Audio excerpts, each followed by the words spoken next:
سلام. به مراحل ساخت یک فیلم اصطلاحاً فیلمسازی یا تولید فیلم میگن. این مراحل از نقطه شکل‌گیری داستان یا ایده آغاز میشه و بعد به فیلمنامه نویسی، فیلمبرداری، کارگردانی، تدوین و نهایتاً پخش فیلم منتهی میشه. شاید شما هم به فیلمسازی علاقه‌مند باشین یا در مقطعی از زندگیتون این علاقه رو حس کرده باشین. ما اولین قسمت از برنامه نور صدا حرکت رو به بیان تجربه‌های جالبی از فیلمسازی اختصاص دادیم. سایمون کید 50 نکته فیلمسازی رو با شما در میون میذاره. This week we're going through 50 of my favourite filmmaking tips, looking at sound, cinematography, business, and then also just general filmmaking advice.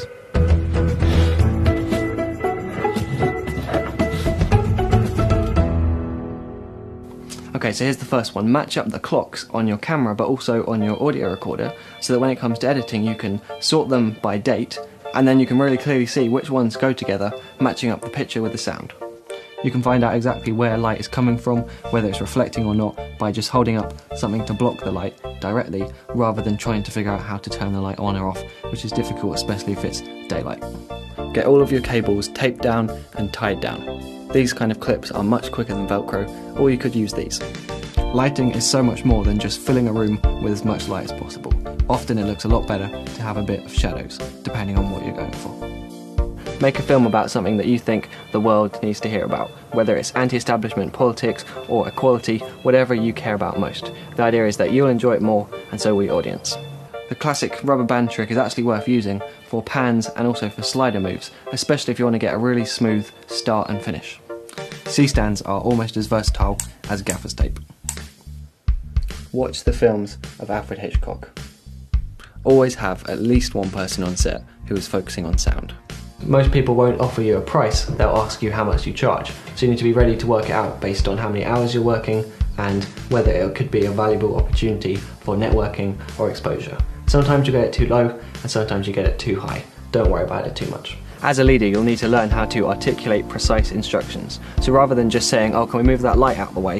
Instead, try saying something like, can we move that LED towards camera left about 2 feet? Something really, really precise that is easy to follow. False colour looks really complicated, but it just assigns different colours to different brightness levels. From experimenting, I found that my camera, the skin tones work best when they are grey, so I can set my exposure and lights accordingly. This is way more useful than histograms. Set your levels so the sound is maxing out at around -12 dB. There are no rules in filmmaking. Get the microphone close, but not too close. About 8 inches is usually good. There's a subtle difference between taking a job so that you can make money and taking a job so that you can continue to make more films. Read books every day. It's a constant practice and one of the most important parts of filmmaking, using your imagination to convert words on a page into a film in your mind. Don't use a flat picture profile when you're setting up your lights. It's a lot better to go with something that looks more natural and then switch to a flat profile as soon as you hit record. And of course, the next tip is that Magic Lantern can do this automatically. Never buy a camera that costs more than your audio or lighting gear. What's in front of the camera and behind the camera matters so much more than the camera itself. Small text tends to look really cinematic. Just imagine it on a massive cinema screen. To save you unplugging the wrong thing, be sure to label all of your cables and all of your plugs. Sometimes you have to cut corners on a few things so that you can focus on the parts of your film that are most important. Don't forget about sounds. Footsteps, clothing sounds, and ambience are all absolutely essential because we pretty much never hear true silence in the real world. Watch old films, independent films, international films, but don't completely ignore the big Hollywood blockbusters. When lighting a green screen, you can overexpose and then use zebras to see where the hotspots are, and then light until it's even. Learn your movement vocab. A camera can pan left or right, tilt up or down, dolly in or out, slide or track to the left or to the right, boom up or down. The best sounds aren't always where you expect them to be. Think outside the box.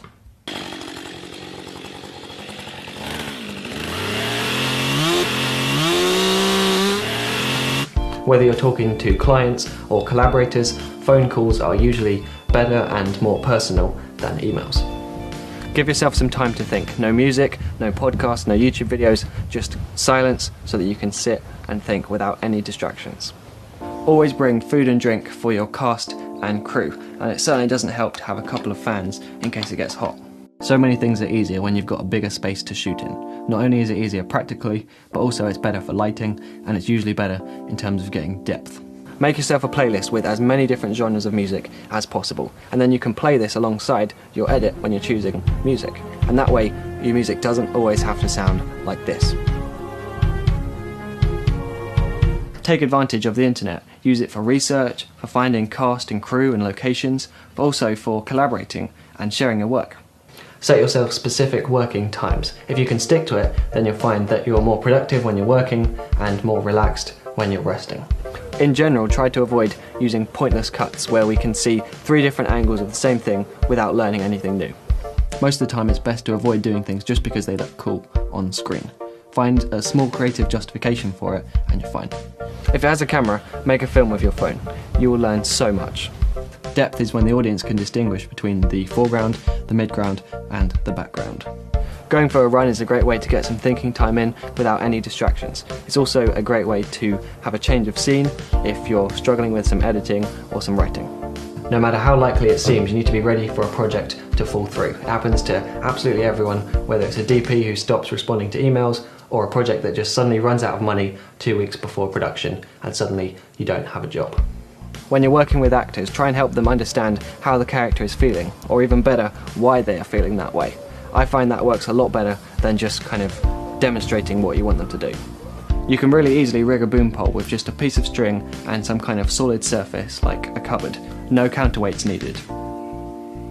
Try to avoid using a medium close-up for every single shot. My name's Simon Cade, this has been DSLR Guide, and I'll see you next week. حالا بعد از مرور این نکته‌های جالب و کاربردی، اگر موافق باشین می‌خوایم با درک همراه باشیم تا ما رو به 3 راهکار ساده و در عین حال جذاب آشنا کنه که فکر می‌کنم در بسیاری از تجربیات فیلمسازی کاربرد داره. با ما همراه باشین.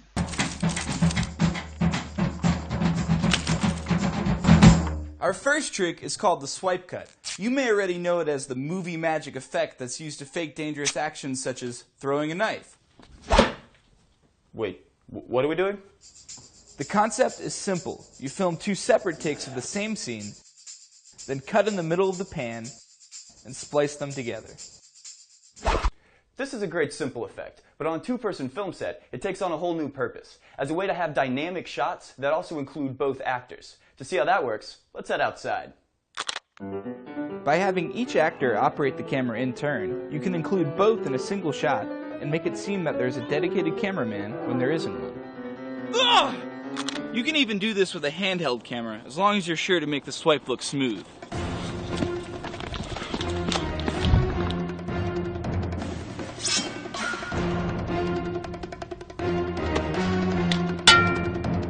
While it's not vital that the swipes look exactly the same, it's always a good idea to keep the camera settings on manual. That way they don't change in between shots. This is particularly important for our next tip, as is having a tripod.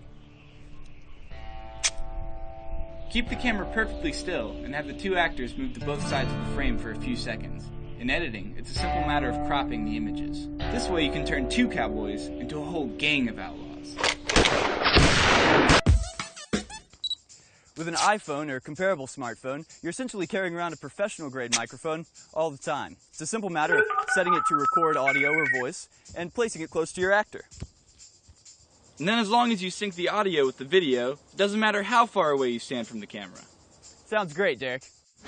So there you have it. With just a camera, tripod, a little creativity, and a friend, you can make a movie. Let's shoot this thing, Harrison. What on set? Lights! Striking! Camera! Rolling. Sound! Action! امیدوارم که اولین قسمت از برنامه نور صدا حرکت مورد توجهتون قرار گرفته باشه. ما در ادامه تلاش میکنیم تا باز هم از دانستنی‌های دنیای سینما با شما حرف بزنیم و تجربیات جذاب از مراحل فیلمسازی یا پشت صحنه‌های فیلم‌های بزرگ تاریخ سینما رو همراه با شما مرور کنیم. تا برنامه بعد، خدا نگهدار.